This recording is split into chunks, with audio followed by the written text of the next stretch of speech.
बिस्मिल्लाहिर्रहमानिर्रहीम। अब एग्ज़ाम्पल 7.5 ये भी आरएल के बारे में है, तो इसको करते हैं। इसमें लिखा है कि ये सर्किट गिवन है, इसमें आपने क्या करना है, आई नॉट फाइंड करना है, वी नॉट फाइंड करना है, आई हर टाइम के लिए जो आई है वो फाइंड करना है, और ये एज्यूम करना है कि switch was open for a long time. ये देखें, ये इस स्विच को ज़रा देखें, उससे पहले स्विच को देख लें।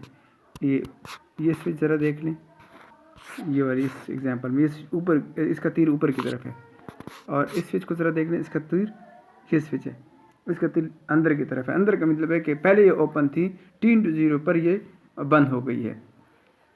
तो इस सर्किट में आपने क्या फाइंड करना है, आई नॉट, वी नॉट और आई हर इसमें। तो ये आई है, ये आई नॉट है, ये वाली चीज़ ज़रा देख लीजिए। आई फाइंड करना है, ये आई नॉट इस लूप में फाइंड करना है, और ये वी नॉट, ये तीन चीज़ें फाइंड करनी है इस एग्जांपल में। तो इसके लिए सबसे पहले ये करना है कि फर्स्ट ऑफ ऑल हमने ये एज्यूम करना है कि इंडक्टर के क्रॉस जो करंट है वो फाइंड करना है एट t=0 बिफोर, मीन जब पहले स्विच ओपन थी उस वक्त के लिए हमने इसको एज्यूम करना है। जब इसको आप ओपन कर लें और इंडक्टर को शार्ट कर लें, ये देख लें, इसको अगर ओपन किया जाए और ये इंडक्टर शार्ट हो जाए, ये स्विच ओपन मीन के ये यहाँ नहीं है कुछ, और ये शार्ट हो जाए, जब ये शार्ट हो जाए तो ये रजिस्टर भी ख़त्म हो जाता है। ये शार्ट हो गया तो ये रजिस्टर भी, ये शार्ट हो गया तो ये रजिस्टर भी ख़त्म हो गया, ये रजिस्टर रह गया।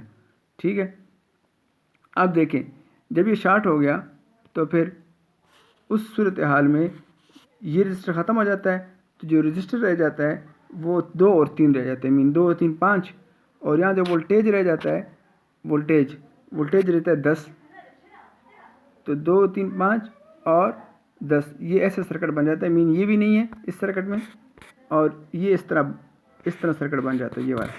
ठीक है, यहाँ 2 रजिस्टर है, एक 2 और एक 3, और इसमें एक बैटरी है 10 की। तो करंट क्या होगा, 2 सीरीज़ में रजिस्टर लगे हैं, 2 3 5, टोटल रजिस्टेंस 5 हो गया, 5 और वोल्टेज 10 है। According to ohm law I = V/R, तो V 10 है और R 2 + 5 2 + 3, ये 2, ये रजिस्टर 2 है और ये 3 है, ये रजिस्टर ख़त्म हो जाता है क्योंकि शार्ट है इसके सामने, तो 2 एम्पेयर करंट आ जाता है IT। अब IT जब 2 आ गया तो वी नॉट क्या होगा इस वक्त, वी नॉट पहले, तो वी नॉट है IT/R, तो IT तो 2 है, R कितना है इसमें 3 है, तो 3 × 2 6, तो वी नॉट हो गया 6 और आई नॉट हो गया 2। अब T ये तो हो गया T से जब ये क्लोज था, अब हो गया कि T जब नहीं ओपन था। अब इसके बाद अगर T 0 से ग्रेटर है, T 0 से ग्रेटर में क्या हो जाए, ये क्लोज हो जाए। जब ये क्लोज हो जाएगा, T 0 से ग्रेटर है तो क्लोज हो जाएगा, तो RL so that voltage source is a short circuited, तो वोल्टेज सोर्स क्या होगी, शॉर्ट सर्किटेड, और ये जो सर्किट रह जाता है वो RL सर्किट रह जाता है, मीन कि ये हो गया शॉर्ट सर्किटेड। अगर आप इसको शॉर्ट कर दें, इसको अगर आप शॉर्ट कर दें तो ये चीज़ ख़त्म हो जाती है, ये दोनों, ये जो पोर्शन है ये ख़त्म हो जाता है, तो ये सर्किट रह जाता है, ये वाला 3 ओम वाला, 6 ओम वाला और इंडक्टर। ठीक है, तो यहाँ सोर्स नहीं है, यहाँ जब सोर्स नहीं है तो यहाँ इंडक्टर तो रहेगा। अब इसमें RT क्या होगा, तो इसमें तो RT फाइंड करना है, आई नॉट तो हमें मिल गया, अब RT और L फाइंड करना है, मीन टाइम कांस्टेंट।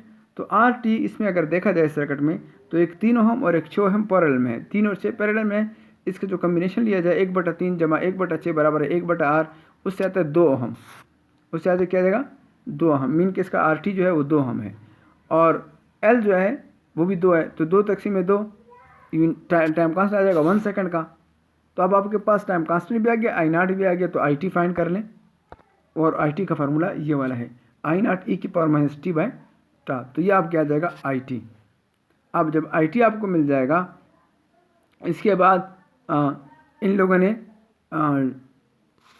इंडक्टर जो होता है पैरेलल होता है 6 ओम और 3 ohm resistor and 3 ohm resistor, तो उसके साथ आपने अगर V0t फाइंड करना है, V0t। अब V0t अगर देखा जाए इस सूरत हाल में, इस सूरत हाल में ये दोनों पैरेलल में हैं। अगर आप देख लें, ये 3 ओम और ये 6 ओम इसके पैरेलल में है, और हमें पता है पैरेलल में वोल्टेज सेम रहता है लेकिन पोलैरिटी ऊपर होती है। तो ये जो होगा वी नाट जो होगा इस सूरत हाल में वो बराबर होगा माइनस वी एल के। वी नाट बराबर होगा माइनस वी एल के, क्योंकि पैरेलल में तो वोल्टेज बराबर है लेकिन पोलैरिटीज में फ़र्क है, तो पोलैरिटीज में फ़र्क है उस वजह से ये माइनस वी एल है। ठीक है, और is equal to V L किसके बराबर है? वी एल का वोल्टेज तो पता है L D I by D T, तो L D by D T L भी पता है और डी भी और इसका डेरिवेटिव, इसका D I by D T, इसका डेरिवेटिव, इसका जब आप डेरिवेटिव ले लें तो ये आ जाएगा minus two E by T, तो इससे आ जाएगा four E minus T, four E minus T, ये इसका आ जाता है T is equal to zero का वोल्टेज। अब आई नाट टी क्या हो जाएगा? ये पहले जो आई नाट आई टी था वो स्विच जब ओपन थी और ये जब स्विच क्लोज है तो ये आई नाट टी जो होगा ये बराबर होगा वी एल तकसीम आर, क्योंकि यहाँ तो वी एल तकसीम आर, ये वाला आई नाट टी, ये वाला आई नाट है ना, ये ज़रा देख लें, ये वाला आई नाट है, ये वाला। ठीक है, यहाँ वोल्टेज जो है वो वी एल है, तो वी एल तकसीम छः, वी एल तकसीम छः, इससे आ जाएगा वी एल आपके पास गिवन है, वी एल आपके पास ये आ जाता है।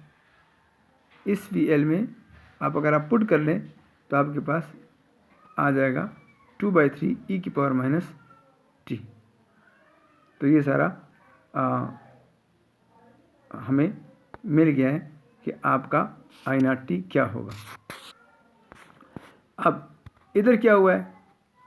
इधर ऑल टाइम के लिए क्या है? ये तो जस्ट ऑल टाइम के लिए क्या है? तो ऑल टाइम में पहले हमने दो टाइम है, एक टी से पहले, ज़ीरो से पहले और एक ज़ीरो के बाद। ज़ीरो से पहले जो आई नाट टी था वो 0 एम्पेयर था, ये देखें, ज़ीरो से पहले यहाँ पर आई नाट टी 0 एम्पेयर था।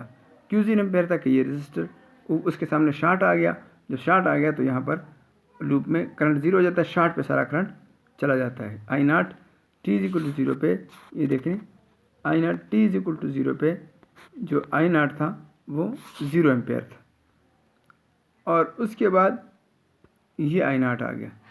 इस तरह वी नाट जो था वो 6 था, और वी नाट टी जो था वो 4 ई की पावर माइनस टी था, और आई टी ये मीन इन्हीं से हमने निकाला है, और फिर ये इनको ग्राफ में हमने किया है। ये आई टी का ग्राफ है, ये आई नाट का ग्राफ है, ठीक है, और वी नाट टी आपको गिवन, तो आई और वी का आई और टी का ग्राफ है, ये आई टी का इसका ग्राफ, इसका ग्राफ है और इसका ग्राफ है, तो ये हमने बना दिया है। तो दिस इज़ आपका एग्जाम्पल है, इस एग्जाम्पल को देख लें, और फिर इसके बाद यहाँ तक आपका फर्स्ट जो चैप्टर है ये ख़त्म हो जाता है। इसके बाद फिर हम अगले चैप्टर के बाद हम बाद में जाएंगे इंशाल्लाह। तो ये फर्स्ट चैप्टर आप देख लें।